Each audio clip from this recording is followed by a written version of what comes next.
Hola, ¿cómo estás? Bienvenida, bienvenido. Estamos nuevamente conectados con la doctora Patricia Herrera. En un momento más empezamos con ella la plática de rosácea y pieles sensibles. Estás en Online Virtual Education de Auvernia. Gracias por terminar esa semana 20 con nosotros, que de ese gran maratón seguimos concluyendo una semana más de conexión contigo. El día de hoy, viernes 14 del 2020. En un momento más te pasaremos también la agenda y todo lo que tenemos para ti para las próximas semanas y la semana que entra en particular. Tenemos con nosotros en un tema muy bonito el día de hoy, de justamente hablar de la sensibilidad de las pieles, de la rosácea y el componente vascular. Con nosotros la doctora Herrera, la doctora Patricia Herrera Vázquez, es médico cirujano militar. Como saben, la doctora es dermatóloga egresada del Hospital Central Militar, es también con sus varios diplomados especializada en cirugía dermatológica, también es profesora y miembro de muchísimas sociedades y academias, ha participado en numerosos congresos, es con nosotros por la segunda vez presente en OVE, está hoy como ponente especializada en un tema muy dermatológico, pero que tiene que ver con el paciente de hoy en su realidad en el siglo XXI de hipersensibilidad, de agresiones del mundo exterior. Y entonces está desde Guadalajara en su clínica trabajando en un proyecto de dermahealing bastante interesante con aparatología, dermatología integrativa, tanto clínica, quirúrgica y cosmética. Es un honor recibirte nuevamente en ese programa. Gracias a todo el equipo, gracias a la red de distribuidores autorizados de Auvernia. Saludos hasta Guadalajara, a Galenum en particular. Doctora Patti, bienvenida con nosotros. Gracias y perdón por ayer los tropiezos al público y a ti de la plataforma Microsoft Teams que nos falló, pero hoy, sin fallar, estamos en vivo y a color. Adelante. Muchas gracias, Emanuel. Buenos días. Gracias por la presentación y por la invitación. Y lo de ayer, pues bueno, fallas técnicas que pueden suceder en cualquier momento, pero ya estamos aquí, afortunadamente. Y este tema que me han invitado a dar es un tema que me apasiona mucho, que es la rosácea. En dermatología sabemos que la rosácea es una enfermedad inflamatoria crónica de la piel y que principalmente vamos a ver afectadas las regiones centrofaciales. Y algo que caracteriza a la rosácea es que va a tener periodos de remisión y también periodos donde va a haber exacerbación de la enfermedad. Clásicamente vamos a ver presencia de eritema, presencia de pápulas y telangiectasias, dependiendo de la clasificación y de la etapa de la enfermedad. Es más frecuente entre los 30 y 50 años. Hay diferentes estadísticas, ya que se presenta en pieles blancas, por lo tanto no es la misma estadística que tenemos en Latinoamérica que la que tenemos en Europa. Constituye aproximadamente el 1% de las consultas dermatológicas y es más frecuente en mujeres, la relación es hasta 3:1. Sin embargo, en los hombres las presentaciones son más graves y principalmente en los hombres vamos a ver más la variante de la rosácea fimatosa. Y hasta una tercera parte de los pacientes van a tener antecedentes familiares de aproximadamente un 20-30%. También hay factores de riesgo que van a exacerbar estas rojeces y estas presentaciones que vemos en los pacientes, ya que no todos los pacientes se mantienen en una misma clasificación, sino que pueden ir de una a otra y tener exacerbaciones en las que vemos a lo mejor presencia de pápulas y pústulas y persistir solo con eritema el resto del año. El tener daño actínico crónico por la exposición prolongada a la radiación ultravioleta, el usar de forma tópica esteroides, el tener esa tendencia a la rubefacción inmediata. Ya hablamos del factor genético y pues ser anglosajón. Todos esos son factores de riesgo para rosácea. La etiopatogenia es algo que es controvertido y muy interesante porque se han descrito diferentes etiopatogenias, pero se sabe que hay dos muy importantes. Una es la disregulación de la barrera epidérmica, que es un factor que contribuye mucho al permitir el paso de alergenos, de irritantes, y esa disregulación es uno de los pivotes fundamentales en el tratamiento. Y la otra es que realmente tenemos una alteración del sistema innato de la piel. Entonces, la alteración vascular hace que tengamos un aumento en la circulación a nivel de los vasos de la dermis superficial, y esto principalmente en el eritema centrofacial, que lleva a la larga la dilatación de los vasos dérmicos, de los vasos superficiales de la dermis. Esto da como resultado lo que todos vemos como rubefacción.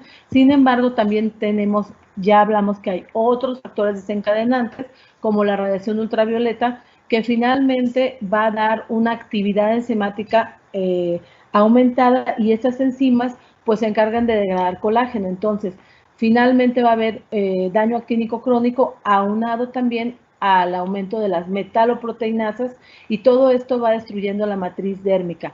Entonces, son pacientes que al tener degradación de la matriz dérmica van a tener finalmente también daño a los vasos sanguíneos y a los vasos linfáticos. Entonces, ahí concluimos que, bueno, la radiación ultravioleta, no nada más en la parte que ya conocemos del daño a las fibras elásticas, a las fibras de colágeno con el envejecimiento y la exposición crónica, sino también en los pacientes con rosácea va a ser un factor muy importante para favorecer el daño a los vasos sanguíneos. Además, se ha asociado la rosácea al Demodex folliculorum, por ejemplo, que es un ácaro, pero sabemos que es un ácaro que es comensal, que normalmente lo vamos a encontrar en el infundíbulo folicular, principalmente en las áreas centrofaciales, y se han hecho diferentes estudios donde se ha comprobado con biopsias que los pacientes que tienen rosácea o exacerbaciones de rosácea, pues presentan una mayor densidad. Sin embargo, no se puede hablar tampoco de una causa directa y efecto. No podríamos decir, sí, efectivamente está causado por esto, porque hablamos de que lo principal es la disregulación epidérmica y la alteración innata. Sin embargo, hay muchos estudios donde hablan de que Demodex asociado a otra bacteria que también aparece cuando hay mayor presencia del ácaro, causa más lesiones inflamatorias, hay mayor hipersensibilidad retardada, y esto está más aunado a la variante clínica de la rosácea pustulosa. Y bueno, también se ha relacionado en biopsias donde demuestran la mayor densidad de este ácaro y de su bacteria acompañante, como le llaman, inflamación linfohistocitaria perifolicular. Si observáramos una biopsia, veríamos no solo la dilatación de los vasos dérmicos de las superficiales, sino también esta presencia de inflamación de tipo linfohistocitaria alrededor del folículo. Y bueno, Helicobacter pylori también se ha asociado, sin embargo, no hay una conclusión que relacione causa y efecto directo. Se han hecho muchos estudios donde se habla de que aumentan citocinas, que se liberan histaminas, prostaglandinas, leucotrienos, pero no existe causa y efecto como para poder afirmarlo. Sin embargo, es importante recordar todo lo que se ha hablado de la etiopatogenia de la rosácea. Y bueno, esta finalmente es la etiopatogenia que se concluye, de la que sí se sabe que hay defectos de la barrera epidérmica, que hay un aumento en la pérdida transepidérmica del agua, y que la genética juega un papel también muy importante, y que también hay agentes externos que contribuyen como factores exacerbantes a la rosácea. Cuando nosotros clasificamos la rosácea a grandes rasgos, tenemos estos tipos que son la rosácea eritemato-telangiectásica, la rosácea papulopustulosa, la rosácea fimatosa y la rosácea ocular. Sin embargo, también existen algunas variantes, por ejemplo, la rosácea granulomatosa, la rosácea fulminans, pero esa es la clasificación más aceptada. Y cuando hablamos de la eritemato-telangiectásica, que también es la más frecuente, pues son pacientes que inmediatamente tienen rubefacción en unos minutos, que tienen muchos agentes precipitantes, que más adelante vamos a hablar de cuáles son esos agentes que la pueden desencadenar, que van a tener eritema persistente y comienzan a tener también presencia de telangiectasias. Normalmente lo van a presentar con una distribución centrofacial, aunque también pueden presentar en otras áreas como las orejas, como el cuello, o aún en la B del escote. Típicamente, estas son las características que vemos. No hay pápulas, hay eritema. A veces pueden empezar o coexistir las diferentes variantes, pero la eritematotelangiectásica se caracteriza por ese rubor centrofacial y el eritema persistente es básico para hacer el diagnóstico, así como las exacerbaciones inmediatas. En cambio, la rosácea pápulo-pustulosa, que es otra de las variantes, esta foto es cortesía de mi amiga, la doctora América Pasos, que me hizo favor de compartirme el caso de esta paciente, que es una paciente con rosácea pápulo-pustulosa, ya estaba en etapas de tratamiento, pero observemos que una de las características de la rosácea pues es que no vamos a tener comedones como en el acné. Es un eritema que persiste y sobre ese eritema en la rosácea pápulo-pustulosa pues vamos a ver que hay lesiones papulares, un poco de edema y también telangiectasias, aunque pueden ser menos frecuentes en esta variante las telangiectasias, sin embargo también pueden existir, como en la variante eritematotelangiectásica. Aquí vemos otro caso y veamos las lesiones, las pápulas, las pústulas, distribución centrofacial, este es el caso de otra paciente, y el eritema no es tan persistente en este caso, pero sí las lesiones pápulo-pustulares. En la variante fimatosa de la rosácea, que como dije al principio, es más frecuente en los hombres y también presenta más complicaciones, se presentan las clásicas fimas, que dependiendo la localización le vamos a llamar, ¿no? Si es rinofima, metofima, otofima, dependiendo de dónde se localizan, y vamos a ver que frecuentemente estos pacientes van a tener telangiectasias nasales, se asocia también a hiperplasia sebácea, va a haber acentuación de los orificios foliculares, y observemos cómo las lesiones fimatosas, como en este paciente, las podemos ver en la glabela, las podemos ver en la nariz, en el área del mentón, y no solo localizadas como lo clásico que vemos en la historia y en la literatura, que es nada más el rinofima, sino que puede haber en cualquier otra localización como estas que están en la diapositiva. Y en la rosácea ocular, que la rosácea ocular tradicionalmente no ha sido muy tomada en cuenta por los dermatólogos y en general por los médicos porque no la relacionamos con la rosácea, sin embargo, puede preceder hasta en un 20% a la rosácea cutánea. Y además se puede también relacionar hasta con el 50% de los casos de rosácea. Los pacientes pueden tener afectados los párpados, la conjuntiva, la córnea, se confunde muy fácilmente con dermatitis seborreica de estas zonas. Los pacientes pueden tener simplemente blefaritis o pueden tener también afectación corneal. Son muchos los síntomas que puede presentarse. Es importante tratarlo en conjunto con un oftalmólogo. Cuando nosotros como dermatólogos tenemos un caso de rosácea ocular, pues sospechar en los pacientes con rosácea, buscar intencionadamente los síntomas y referir con un especialista en oftalmología para llevar el tratamiento en conjunto. Les decía que son muchas variantes clínicas o síntomas como la blefaritis, conjuntivitis, la sensibilidad a la luz que tienen estos pacientes, pueden también referir visión borrosa, pueden tener diferentes infiltrados, ya sean acorneales o úlceras y telangiectasias, que son los hallazgos que encuentran oftalmológicamente.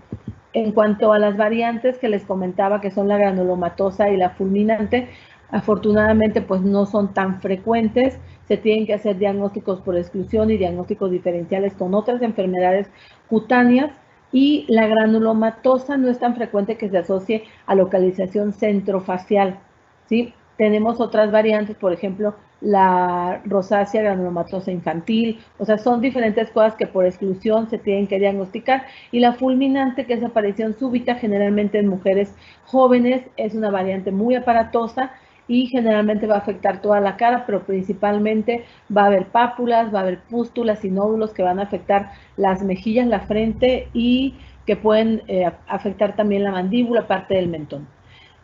Revisando la histopatología de la rosácea, se va a encontrar que el infundíbulo perifolicular va a estar rodeado, como comentaba hace rato, de un infiltrado linfohistocitario, pero además hay dilatación de los vasos superficiales y en las formas crónicas hay adelgazamiento de la epidermis. Es así como hablamos de que ya empiezan a aparecer cambios epidérmicos. Ahora, los diagnósticos diferenciales son muy variados, ya que existen muchísimas enfermedades donde el eritema, donde las pápulas y las pústulas pueden ser la diferenciación.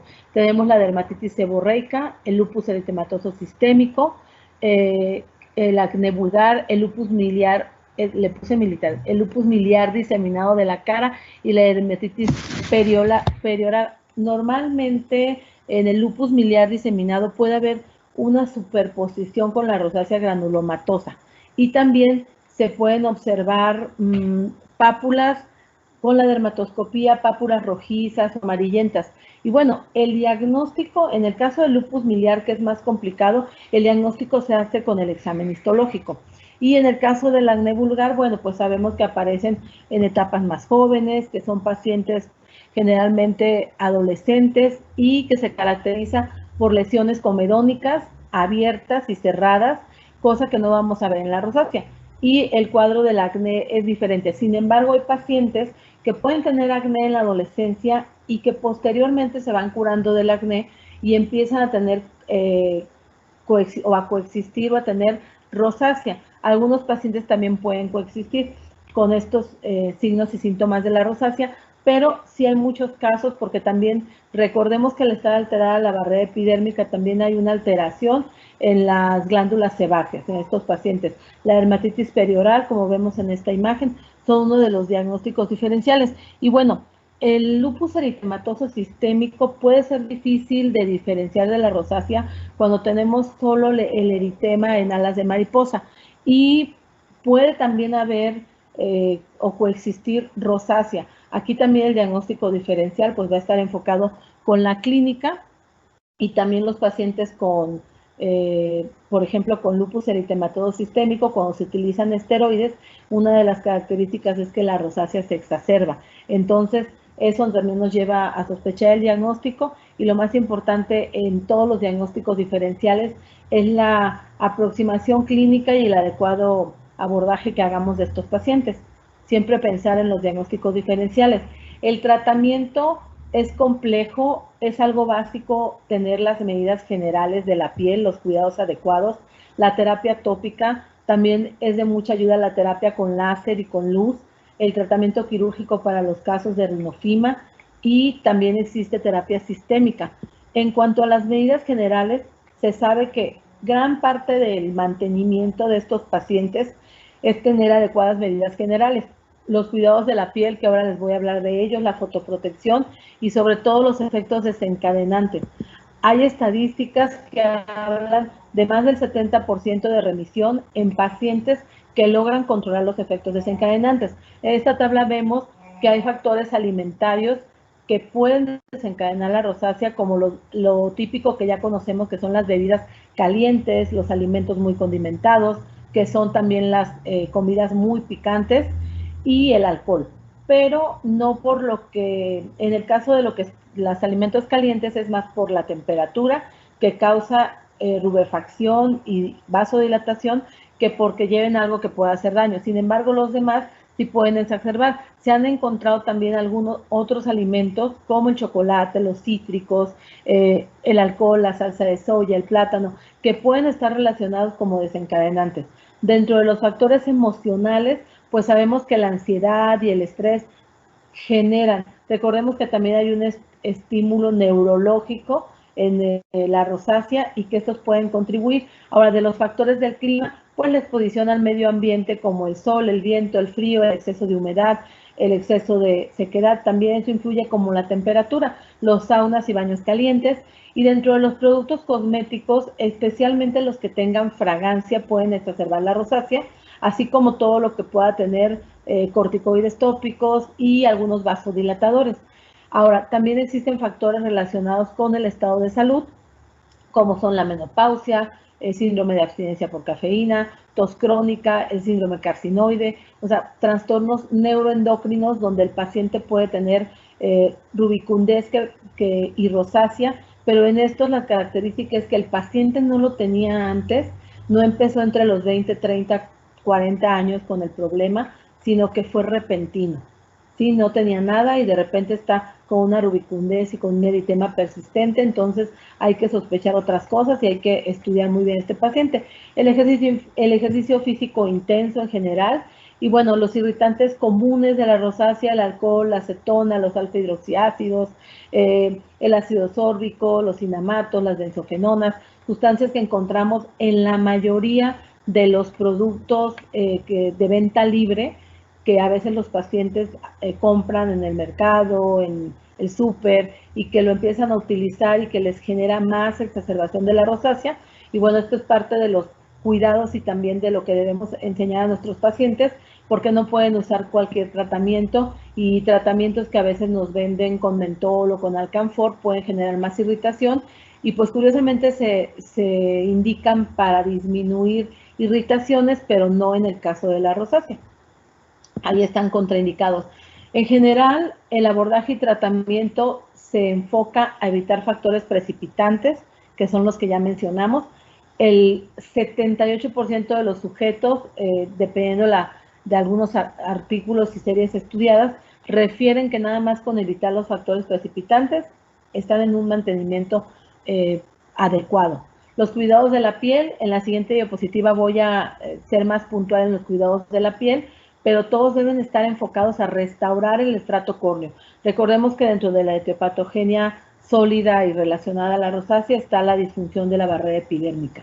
Y la fotoprotección, que debe ser de amplio espectro, y recordar también que de preferencia debemos buscar pantallas inertes que contengan dióxido de titanio, óxido de zinc, que esto no va a contribuir a la exacerbación de la rosácea. Ahora, en cuanto a las recomendaciones generales, si ya estamos analizando que más del 70% de los pacientes que evitan exacerbaciones y que llevan los cuidados adecuados pueden estar en un mantenimiento, pues es recordar que los limpiadores deben ser sin jabón, que deben realizar la limpieza adecuada de la cara con agua tibia, buscar que el pH esté equilibrado en este tipo de dermolimpiadores y siempre buscarlos que no tengan detergente. En cuanto a la fotoprotección, aquí me gusta mucho hablar de fotoprotección porque no solo es el fotoprotector tópico que nosotros le recetamos al paciente, sino la estrategia adecuada de fotoprotección, ya que el paciente debe evitar exponerse a la radiación ultravioleta en lo mayor posible. Y a veces no evitamos, sino a veces olvidamos esta parte de decirle al paciente que también es importante que evite la exposición, independientemente de que aplique el protector solar. Ahora, la mayoría de los pacientes o las pacientes quieren utilizar algún polvo facial y quieren seguir utilizando algún tipo de crema o maquillaje. Y bueno, se han encontrado polvos faciales que son hidrosolubles o hidratantes que tienen polvos inertes con color verde. Y estos disminuyen la percepción del eritema, porque muchas veces el paciente a lo mejor no tiene mayor síntoma que el disconfort que le provoca estar viendo el eritema. La reparación de la barrera epidérmica, que ya dijimos que es básica, los pacientes siempre deben tener un hidratante adecuado, siempre deben, aún en las exacerbaciones y de mantenimiento, aplicar 1 o 2 veces al día un tipo de emoliente que les ayude a reparar la barrera cutánea. Siempre vamos a evitar astringentes, tónicos y exfoliantes. Estos no son pacientes que puedan utilizar los tónicos comerciales. Deben evitarse los alfa-hidroxiácidos, en particular el ácido glicólico, no cremas con alfa-hidroxiácidos, no peelings con ácido glicólico ni otros alfa-hidroxiácidos. Y sobre todo los cosméticos. Hay muchos cosméticos que tienen y no lo sabemos hasta que lo buscamos, hasta que genera una respuesta inadecuada en el paciente con rosácea, que tienen mentol, alcanfor, que tienen alcohol, chamamels, fragancia, menta, eucalipto. Estos son los más frecuentes. Sin embargo, hay que ser muy cuidadosos y siempre estar buscando que no contenga este tipo de sustancias para que no provoquemos una exacerbación. En cuanto a la terapia tópica, el metronidazol tópico ha sido el tratamiento principal de la rosácea. Aplicado 1 o 2 veces al día, ha sido el fármaco más activo contra las lesiones inflamatorias y puede tener algún efecto, se ha demostrado que puede tener algún efecto en el eritema, pero su acción principal es contra las lesiones inflamatorias. También las cremas y geles con ácido azelaico en concentraciones del 15 al 20% se ha demostrado que tienen una eficacia similar al metronidazol para tratar la rosácea.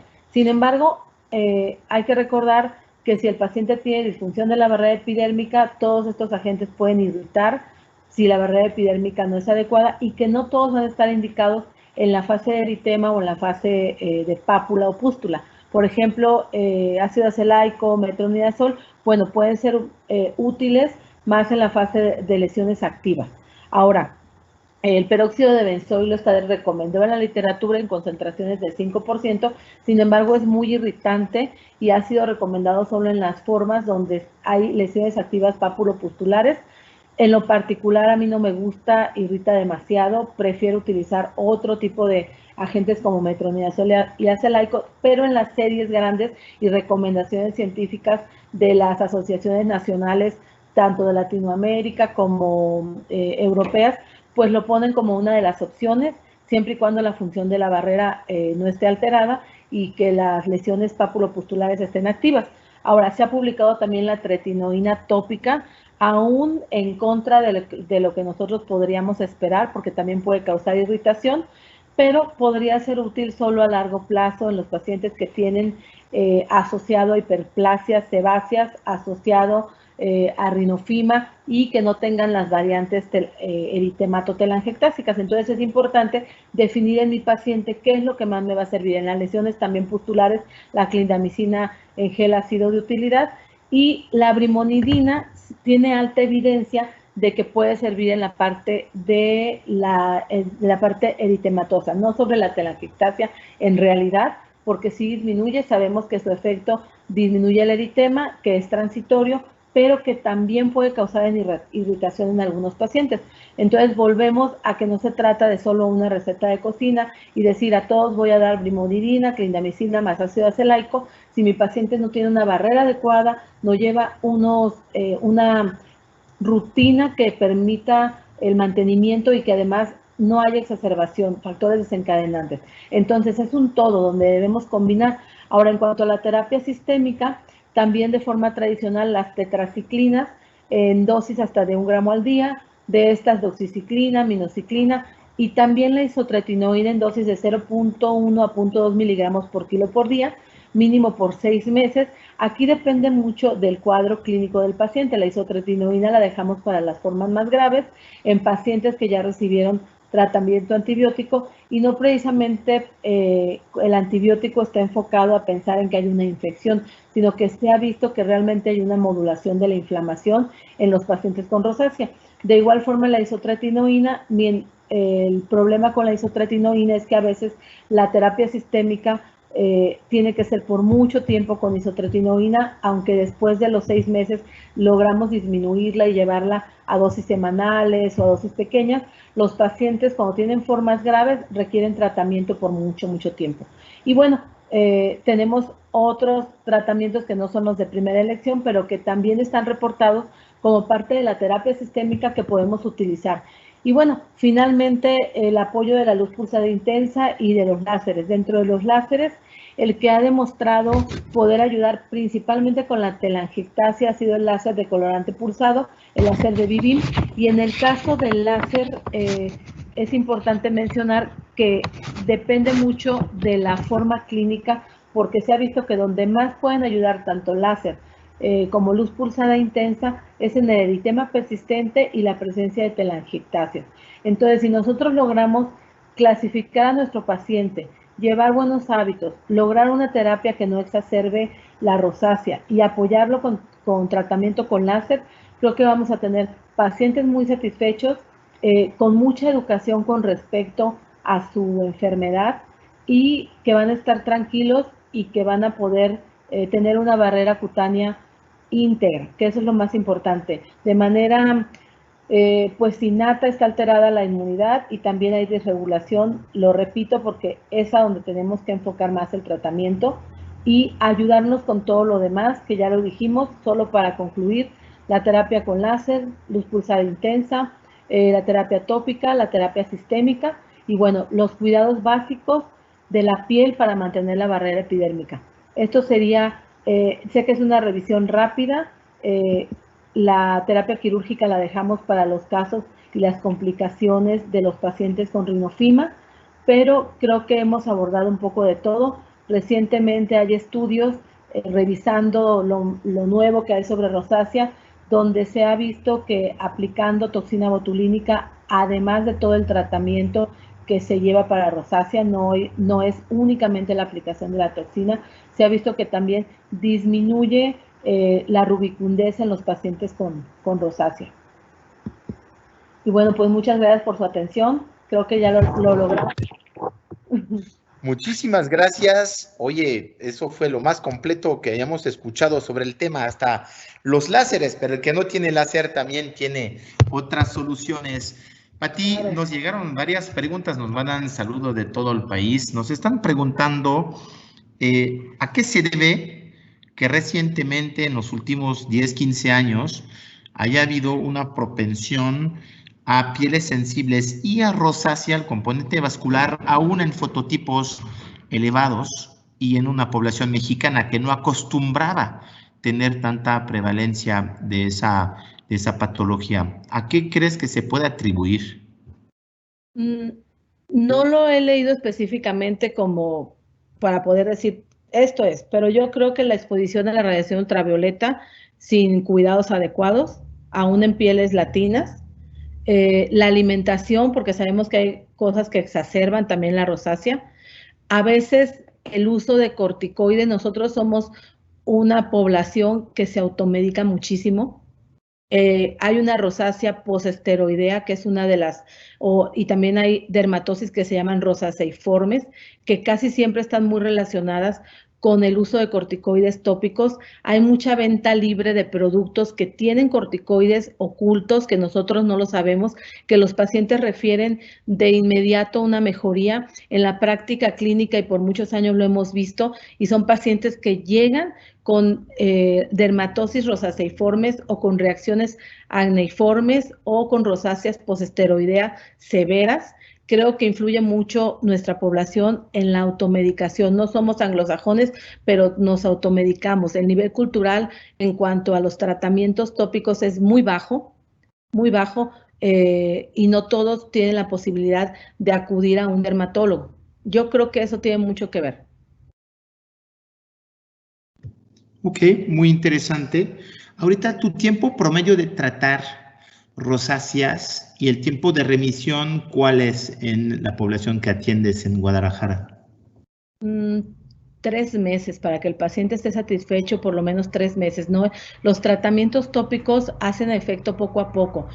Siempre es importante explicarles que aún usando metronidazol, adecuada barrera cutánea, finacea, o sea, todo lo que usemos de medicamento no va a actuar inmediatamente, jamás, pasan varias semanas. Entonces, el promedio es de 2 a 3 meses. Un paciente que ya está, yo les digo, un paciente que ya está con la educación básica de su enfermedad, porque a veces les damos el tratamiento, pero el paciente no tiene la educación básica de su enfermedad, entonces es un poco complicado. Es mejor desde el principio decirles, el paquete de tu tratamiento lleva los cuidados que tú haces en casa, lo que no debes hacer, que muchas veces es lo más difícil, y lo que te vas a poner. Son varias cosas, no es solo la receta que le entrego al paciente, es la educación, y son 2, 3 meses con un paciente educado, aclaro, Emanuel. Es nuestra labor, por eso esos webinars para médicos y todos los Instagram que haces con la doctora América y con otros para educar, para concientizar, es una labor titanesca, pero que no tenemos que dejar a nadie, siendo los doctores el canal correcto. Nos pregunta el doctor Javier López y te felicita, ¿qué jabones utilizar en esos pacientes? ¿Qué recomiendas para el aseo y la limpieza de la piel en pacientes de rosácea? Yo valoro muy bien si el paciente tiene piel grasa o tiene piel seca. Recordemos que además hay una alteración de las glándulas sebáceas y los pacientes, la mayoría, puede coexistir con dermatitis seborreica o tener la piel extremadamente seca. Entonces, todos los sustitutos de jabón no voy a hacer comercial, pero bueno, aquí Emanuel tiene muy buenos sustitutos, la línea Sensifine tiene sustitutos, pero podemos encontrar en barra o líquido de acuerdo al paciente. Busquen todos los específicos para rosácea, porque a diferencia de los pacientes atópicos, el paciente de rosácea tiene la irritación que es en segundos, en minutos. Entonces, busquen los específicos para rosácea, pero si no los tienen a la mano, cualquier sustituto de jabón de marcas dermatológicas en realidad les puede servir. ¿Sí? No por hacer comercial. Toda la línea de Auvernia tiene línea específica para rosácea, pero también sé que hay otras marcas que tienen específicos para rosácea. Entonces, si ustedes les dan para acné a un paciente con rosácea, van a estropear la piel. Si les dan, recuerden que los de acné, los sustitutos de acné, tienen alfa hidroxiácidos y eso exacerba la rosácea. Si les dan, por ejemplo, existen los para despigmentar, ¿no? Me viene a la mente Neostrata, que tiene un despigmentante en jabón. Tiene algunos extractos de hierbas que exacerban la rosácea. Entonces, hay que tener como mucha conciencia de que en ellos nada para acné, nada para despigmentar, enfocarnos solo en el tratamiento de rosácea para mejorar la barrera epidérmica. No hay como una marca, pues tenemos que enfocarnos a cada paciente, pero sí evitar todos los jabones que tienen alfa hidroxiácidos, que a veces no nos damos cuenta y la mayoría tienen ácido salicílico o ácido glicólico. Es cierto, es muy cierto, y sí, efectivamente, cuenta Auvernia, al igual que otras empresas con líneas específicas, para eso están las líneas para acné, para rosácea, muy enfocadas, porque pues si necesitas una pistola, usar una pistola y no una bazooka o de esas marcas de medicamentos de automedicación que contienen antibióticos y micóticos y combinados, ¿no? Que matan todo, pero no resuelven nada. Nos preguntan también qué tratamiento darías en caso de paciente con rosácea que también padece de hiperpigmentación. ¿Cómo logras atender las dos necesidades? Sí, es complicado. Primero trato la rosácea. Cuando la rosácea ya está en remisión y el paciente lleva varios meses en remisión, intento a dosis muy pequeñas empezar con algunas combinaciones suaves, por ejemplo, de ácido cógico. No uso hidroquinona. Un paciente con rosácea y melasma, por ejemplo. Entonces, el ácido tranexámico se ha demostrado que ayuda en el componente vascular. Y aquí sí servirían, por ejemplo, antioxidantes en el paciente con melasma que le van a mejorar también en general la piel para el factor de rosácea. Entonces yo daría antioxidantes tomados, daría ácido tranexámico si el paciente lo tolera, tal vez por vía oral y por vía tópica.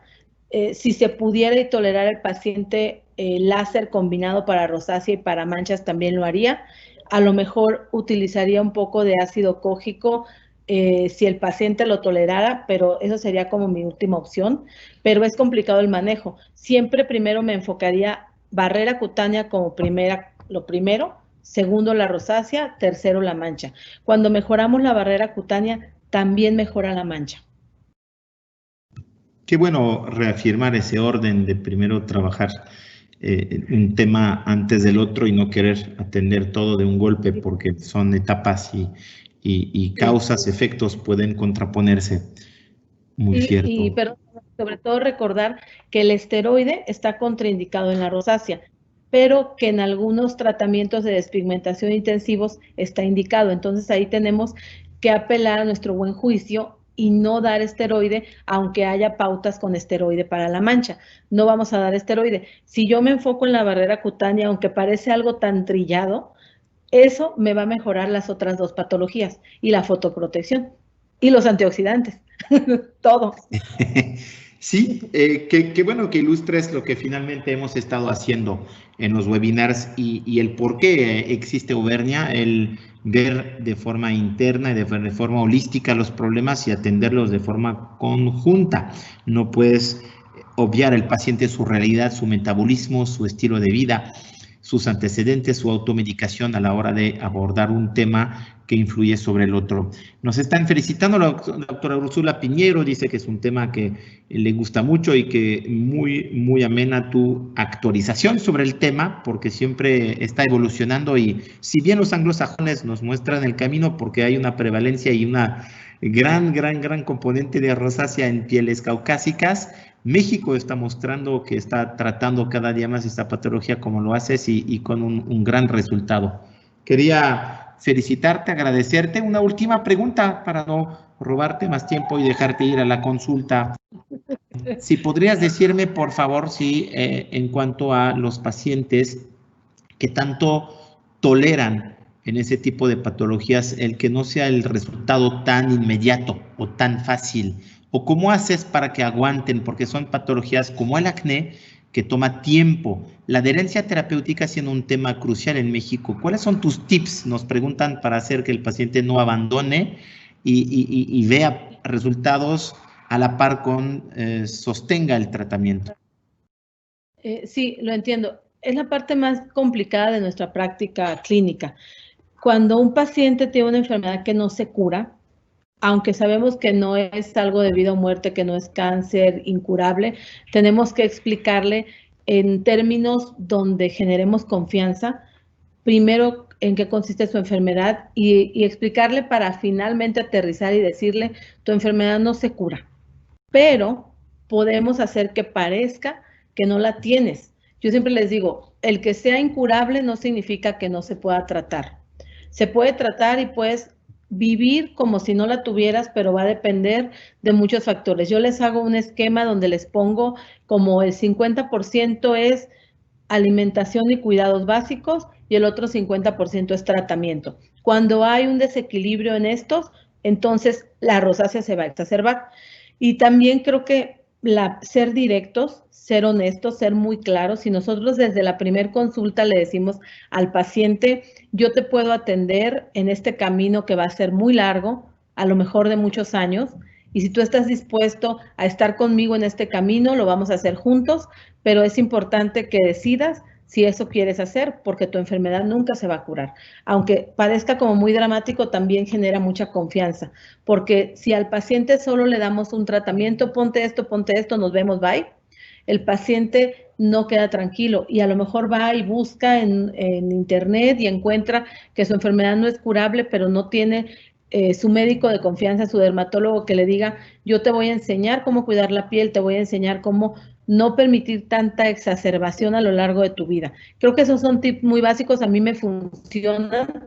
Los pacientes, el que no se hace tratamiento de rosácea, el que no regresa por la rosácea normalmente es porque no puede pagar los tratamientos, porque sabe que no puede usar tampoco cremas que encuentra de venta libre, o porque está dispuesto a quedarse con la rosácea, pero normalmente no es por la explicación. La explicación creo que es la base de todo. Muy bien, te felicitan la doctora Yesenia, excelente revisión científica, precisa y actual. Gracias, doctora Patti. La doctora Cristina Liébana, te mando un abrazo desde Querétaro y te dice también excelente plática. Saludos desde Querétaro por parte del Colegio de los Dermatólogos de Querétaro, vecinos de estados. Muchísimas gracias, doctora Herrera. Recordemos que Derma Healing es tu clínica y de dermatología, de cirugía dermatológica y de dermatología cosmética integral con muchos juguetitos y aparatos y muchos médicos contigo, entrenadísimos y un gran servicio del cliente. Derma Healing, Centro Dermatológico o doctora Patti Herrera en Facebook. Derma Patti Herrera, así como Derma Healing, siguen a la doctora en sus redes personales o la clínica y el sitio web dermahealing.com para ver cómo aborda la doctora Herrera en Guadalajara el comunicar a sus pacientes. Ha sido un enorme gusto y placer, te felicito, te agradezco muchísimo. Saludos por allá, saludos a Noé que estuvo ayudando. Todo el equipo técnico, gracias Adriana, gracias Yair. Mostramos la agenda de la semana que entra, por favor, mostramos lo que nos depara de una semana 21 en Online Virtual Education. El equipo nos va a enseñar la agenda. Estaremos el día lunes conectados a la 1 para alteraciones del pelo. en esos tiempos complicados, todo lo que nos puede suceder, no nada más de alopecia, con la doctora Jacqueline Morales, nuestra dermatóloga tricóloga. Tendremos también el día jueves un webinar muy interesante de cómo mantener, es un tema muy específico de cómo mantengo mis redes sociales en el mundo médico, con la licenciada Denise Vergara de la agencia Códice, que va a estar con nosotros el jueves a la 1 de la tarde. 2 webinars de temas múltiples, de temas complementarios, de ciencia, culturales a veces, y científicos, como el día de hoy, el día lunes, con la doctora Jacqueline. No dejes de evaluarnos, por favor, en las encuestas de satisfacción para decirnos, síguenos en Auvernia Oficial, en Facebook, Instagram y en el canal de YouTube, las repeticiones, si no tienes tiempo en vivo y a color de ver siempre nuestros webinars. Las 7 categorías, recordemos, tenemos temas de procedimientos estéticos, de desarrollo humano, de skincare, haircare, de finanzas, de salud y bienestar con la parte orgánica, también la parte de negocios y la parte científica. Recordemos que los que quieren y pueden y no tienen su sitio, no tienen su farmacia en línea, Caliana te ofrece con un código darles a tus pacientes apego terapéutico y una receta surtida en su casa. Más de 500 productos ya disponibles y pronto muchas marcas más están acercándose a esa plataforma socioestratégico de Grupo Auvernia. Así que estés con nosotros presente siempre. A ti, doctor, y tus pacientes. SurveyMonkey es para darnos tu opinión. ¿Qué opinas de los cursos? ¿Qué opinas de los temas? ¿Qué opinas de los ponentes? Y danos ideas de lo que te interesaría que toquemos en el futuro. Descarga tus diplomas en www.auvernia.mx/registro, una constancia que estás avanzando en tu educación médica continua. Y si lo necesitas, por favor, levanta la mano. Tenemos a Lisbeth, nuestra gran capacitadora, que estuvo justamente en Derma Highland esta semana capacitando. Lisbeth Romero, para ver temas de Filorga y SBR, si quieres capacitación en vivo y a color en línea o presencial, también lo podemos ir programando con más calma con nuestra gerente de capacitación. Con eso concluimos esa semana 20. Saludos, Pati, ha sido un enorme gusto. Nos vemos el día lunes con todos a la 1 de la tarde con la doctora Jacqueline para un tema de pelo. Y no olviden que está nuestro Master Coach Bruno Reinal pronto con ustedes de vuelta en unos cursos para ti específicos para los médicos restringidos y que puedes contratar a través de nuestra plataforma. Muchas gracias, Adriana, gracias, Yair, gracias, Pancho, Brandon y Diana, gracias a todo el equipo que hace OVE posible después de esos 5 meses juntos y vamos por muchos más. Gracias, Pati. Gracias. Gracias a ti. Hasta luego. Bye, bye.